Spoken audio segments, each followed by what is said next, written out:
Hello, guys. I'm Slime King slash Anthony Scaletti, and today, I guess you could consider this maybe an ASMR. I don't know. But today, I'll be reading to you guys the first 2 or 3 chapters of Les Claypool's South of the Pump House. I've had this book for a while, and, I haven't really read it, but it's signed by Les Claypool. Before I get to reading the chapters, I will read you guys the description of South of the Pump House. A dark, clever tale of 2 brothers, a fishing trip, misconceptions, drugs, and violence. South of the Pump House combines classic motifs of epic struggle with layered imagery, reminiscent of both The Old Man and the Sea and the raw, tweaked perspective of a Hunter S. Thompson novel. Besides his status as one of the most original bassists of our time, Les Claypool is known for his obscure. Sorry, I have dyslexia, so I might have a bit of trouble reading, or I might read the exact same line over and over again. I wanted to put that disclaimer out real quick. Obscure and gritty lyrical approach, fronting such bands as Primus and Oysterhead, as well as a plethora of solo and collaborative projects with the likes of Tom Waits, Bernie Worrell, Henry Rollins, and other legends. It is Claypool's warped and darkly humorous perspectives on Americana, that sets him apart from his contemporaries. A lifelong resident of Northern California, South of the Pump House is his first novel. Shall we get into the first chapter?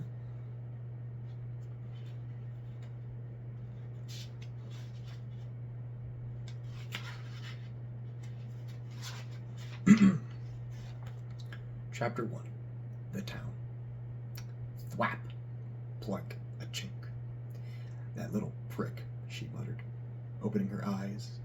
She'd been wrestling with insomnia since her mid-50s, and she cherished what little sleep came to her.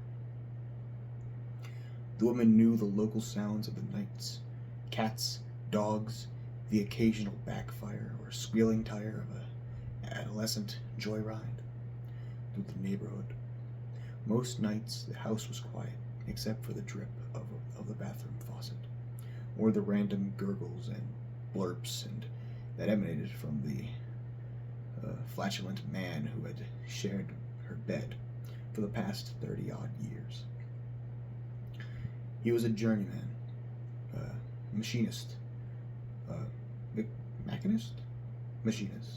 on the verge of retirement.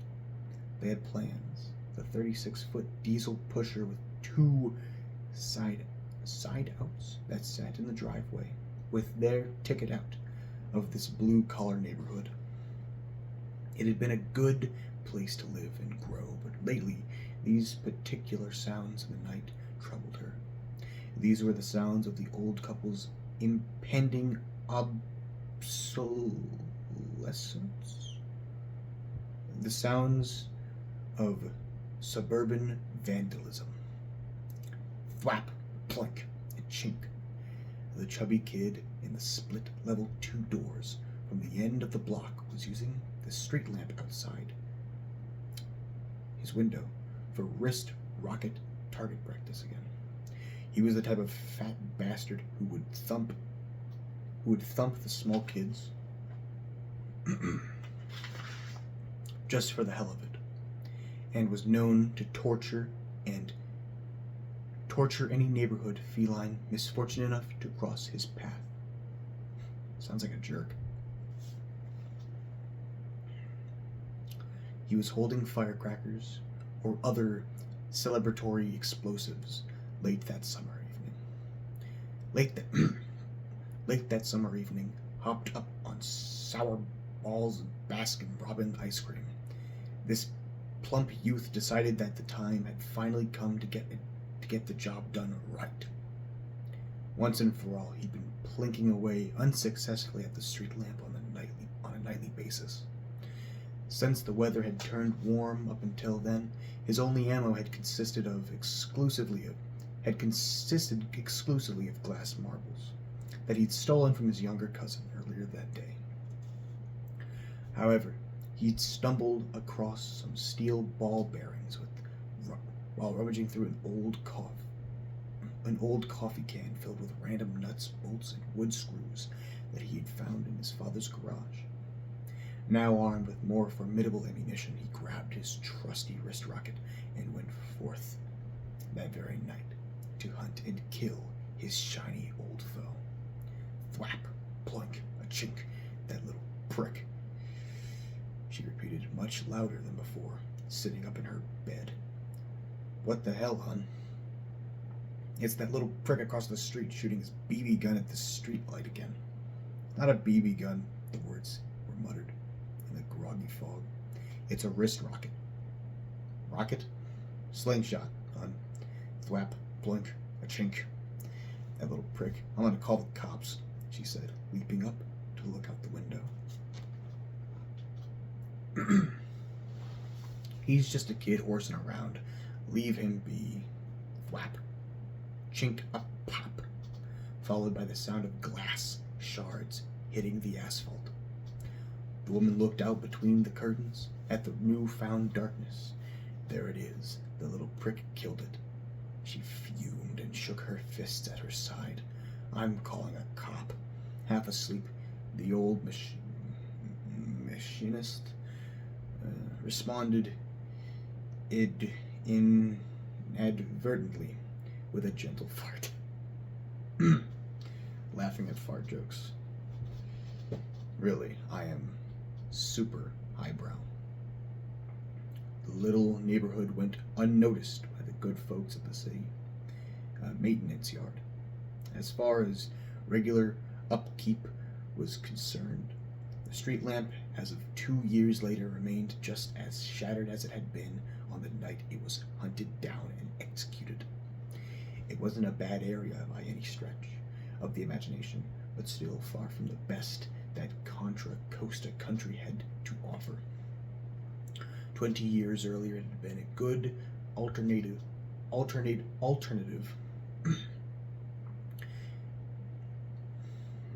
I lost track of where I was. Oopsies. It wasn't a bad area by any stretch of the imagination, but still far from the best Contra Costa country had to offer. 20 years earlier, it had been a good alternative to the cookie-cutter tract housing that was readily available throughout the area. Indeed, the decision to purchase or not to purchase a tract home was based less on personal taste than on finance in the little town of El Sobrante.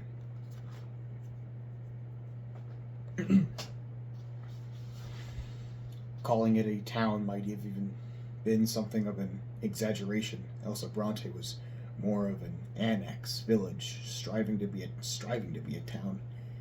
It had neither a city hall nor offices, neither mayor nor city council. There was a fire station, but no police department with law enforcement. Law enforcement duties falling under the jurisdiction of the Contra Costa Sheriff's Department. The term semi-rural would be fitting if such a term actually existed. At one point, El Sobrante was known to have had more horses per capita than any other town in Contra Costa country. Than any other town in Contra Costa country, which was not an area known for horses, Spanish for the surplus, or as it was more commonly translated, the leftovers. El Sobrante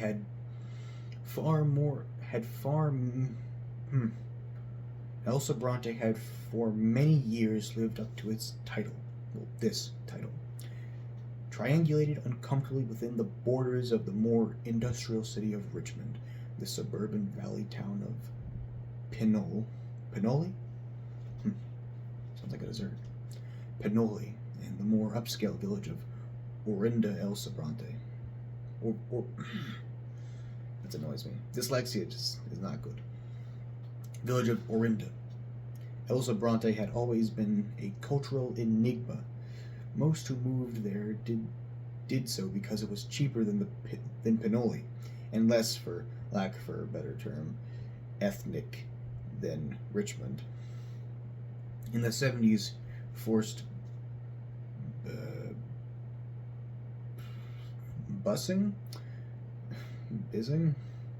forced busing of African American kids from Richmond may have changed the complexion of the local high school, but it was at least a decade before it made much of a difference in the racial imbalance that existed in the neighborhoods. Of one semi-notorious account of conflict occurred when the ex-mayor of Richmond, who happened to be black, moved with his family to one of the nicer homes in El Sobrante. Shortly after settling into their neighborhood, the family awoke one morning to find a large cross etched into their front lawn by an extra potent mixture of fertilizer. The story earned headlines on the third page of the back section of West Country Times, provoking ominous whispers about the rogue element of the KKK lurking in the area, waiting for their chance to over-fertilize the lawn of anyone potentially posing a threat to the pure El Sobrante way of life. Eventually adding to the ethnic diversification of the region was the addition of rather large Sikh temple to the hillside overlooking the main area of commerce. These names. Known as San Pablo Dam Road. Once the brown kids with black hankies in their... I should probably get my glasses. They're downstairs, I think. I'll just continue reading. Brown kids with black hankies in their hair, as the more outspoken citizens described them, started showing up in school, and the bearded ragheads began running the local pit stop. The more aggravated elements of bigotry tended to move northward to less Anglo heritage threatening regions such as Solano and Lake counties. As the decades passed, cultural change found its way into the neighborhood of El Sobrante. But in 1995, the defining element of typical blue-collar whites, suburbia still remained. On the aforementioned darkened corner next door to the retired machinist, and beneath the long, delinquent street lamp, stood the modest two-bedroom channel ply-sided tar and gravel flat-roofed house. It belonged to Earl Paxton, a man who proudly called himself an El Sobrantian. It was the wee hours of the morning, and Earl was once again about to watch the sun rise, but not without a slight feeling of discomfort. While seeing the sun come up may be a wondrous sight for many, but for Earl it was a reminder of days not long past, when he would stay up all night polishing his 78 Trans Am, or rebuilding a carburetor, or cleaning his garage. Funny thing about tweakers is they always seem to have the cleanest garages. Methamphetamine will do that to a man. Just as the impending birth of a child may instinctively prompt an expected father to nest methamphetamine, or crank, can also be the motivator of many an addict's most meticulous tendencies, though tweakers' houses are sometimes in a state of utter disarray. The more industrious tend to have impeccably clean garages and workspaces, while this particular day's early stirrings might have had a more innocent motivation to the fact. The fact remained that for the first time in his short bout with sobriety, Earl had once again foregone sleep under suspicious circumstances. And that concludes Chapter 1, The Town. Of course, just by this chapter, you can already see that there's a lot of racial talk in this book. I have not read this book, so I would not know. But I don't think I'll get flamed for reading this book. Because mainly it's for the entertainment of me and for others.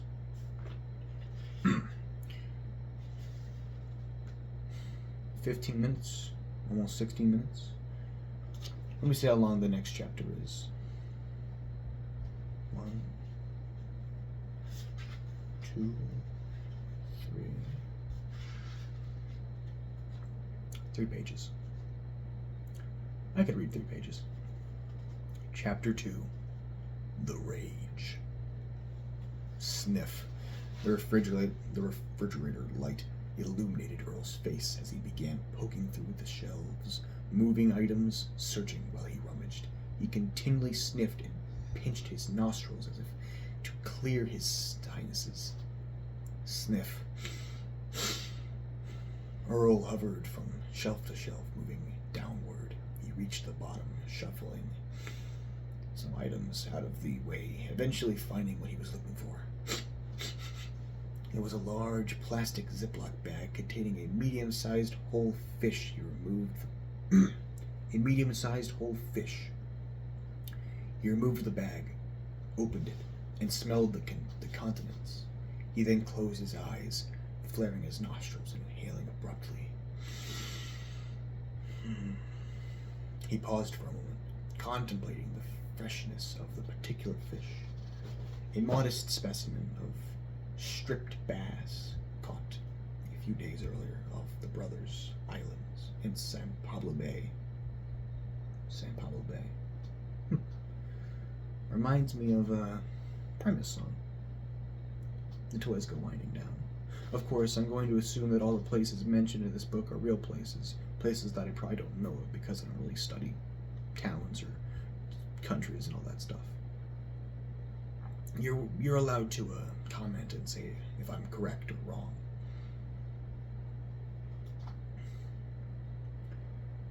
A few days earlier, off of the Brothers Islands in San Pablo Bay, just how a few days had passed since he'd caught the fish, Earl was not trying to calculate.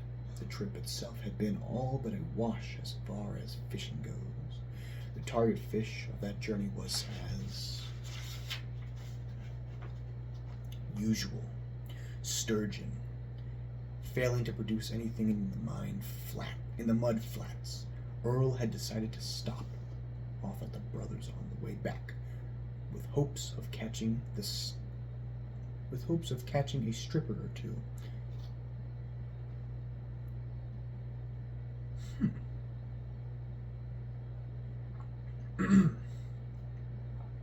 With the hopes of catching a stripper or two. The Brothers are 2 islands, more like Grand Rocks, that sit a couple of miles north of Richmond Bridge, at the south of San Pablo Bay. The more easterly of the 2 hosts a small lighthouse that was converted to a bed and breakfast in the early 80s. The other is a barren, apart from the layer of seagull shit that projects not only a dull white color, but also quite a pungent stench for anyone who ventures close enough downward after a handful of drifts between the 2. Earl picked up the one and only fish of that day's journey. As modest as it may have been, it was still a game fish, and one modest stripper beats a skunk fishing trip and day. Let me just reread that. It was still a game fish, and one modest stripper beats a skunk fishing trip any day. Earl stepped up to the sink and poured the contents from the bag. Striper? I think it's supposed to be striper. I'll still say stripper. Who's gonna care? The stripper plopped into the sink, staring with its dead gray eye out of the slimy pink film that continued to drip from the bag. Earl grabbed his special fillet knife from the rack on the wall. Most of his knives in the house were kept in a drawer, but the few that Earl deemed his special fish-cleaning knives resided on a magnetic strip tacked onto the side of the cabinet above the sink. His personal favorite wasn't one of the more expensive, but an old Russell carbon-bladed fillet knife that had belonged to his father. It wasn't so much the sentimental value that drew him to it to the time, and again, but purely a matter of function. It was a good knife. One thing about the carbon blade, the steel needed to be kept oiled, or it became overly oxidized. Denise, Earl's wife, often commented on how confounding it was to watch him work a nice piece of fish flesh with that rusty old piece of shit knife. Best knife in the house, hon. Elch disgusting, she'd say, shaking her hands and scurrying away. Best knife in the house, he muttered, as he carved, working like a sculptor with a fine piece of marble. Earl truly was an artist with the fillet knife. He prided himself on his fillets, his favorite being salmon. He liked the night before salmon season each year to the experience of Christmas Eve as a kid. He could barely sleep in the anticipation, hoping to get out there and catch a splitter. A large Chinook, yielding a grand pair of fillets. Earl would amaze his friends by taking a fish sometimes over 30 pounds and gripping it by the head. Run his old Russell just behind the gill, plate downward, then sharply turn the knife 90 degrees to run the blade along the spine, down the length to the tail. Without fail, this would produce the finest salmon fillet to be found anywhere around, and with the least amount of meat left on the bone. This particular fish was not a salmon, but to Earl, the stripper was still a quality catch.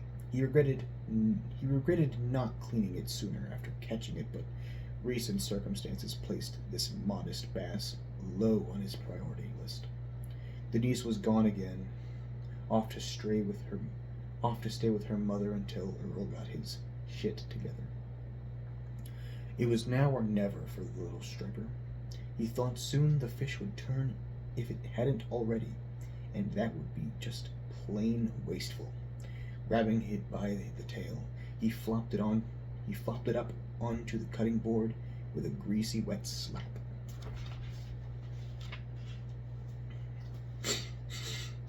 He began to fillet the bass with an incision just behind the gill.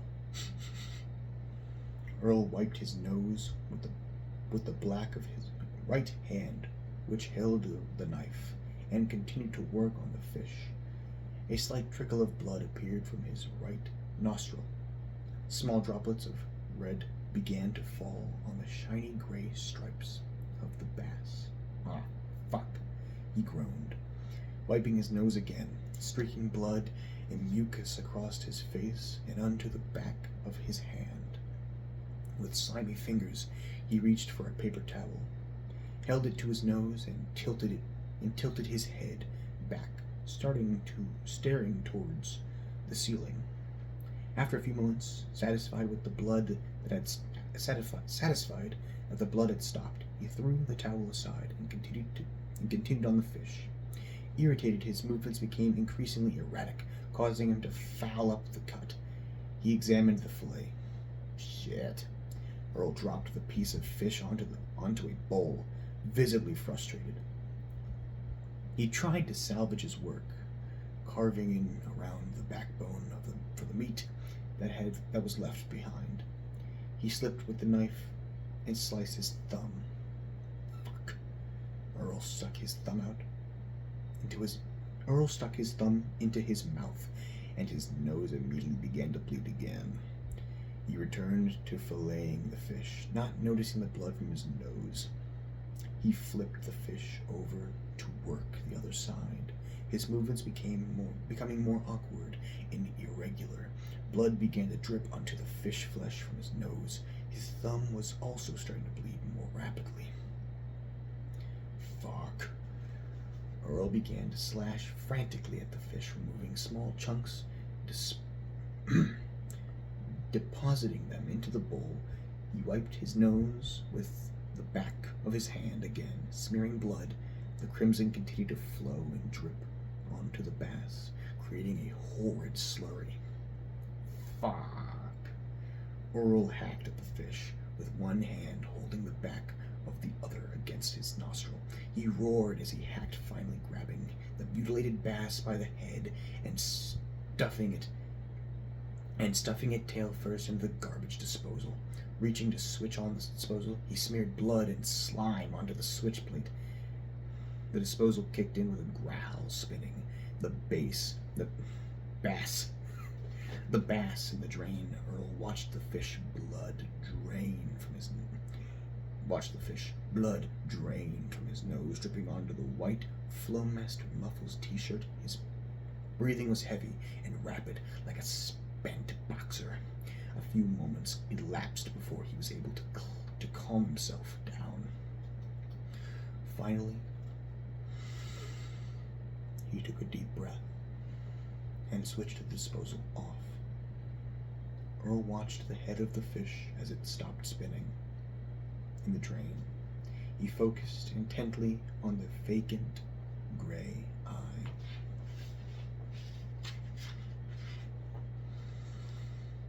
And that concludes Chapter 2, The Rage. Of course, I will say this now. I'm only, saying the swear words because it's part of the story, not because I'm just saying them because they're funny. As if I would do that, you know. I don't usually swear, but it's to add character to the story, and it makes it overall better. I hope you all enjoyed this video and my reading of the first 2 chapters of South of the Pump House by Les Claypool. If you guys like this video enough, I might read 2 more chapters, maybe tomorrow. I don't know. Hope you all have a great day, and good night.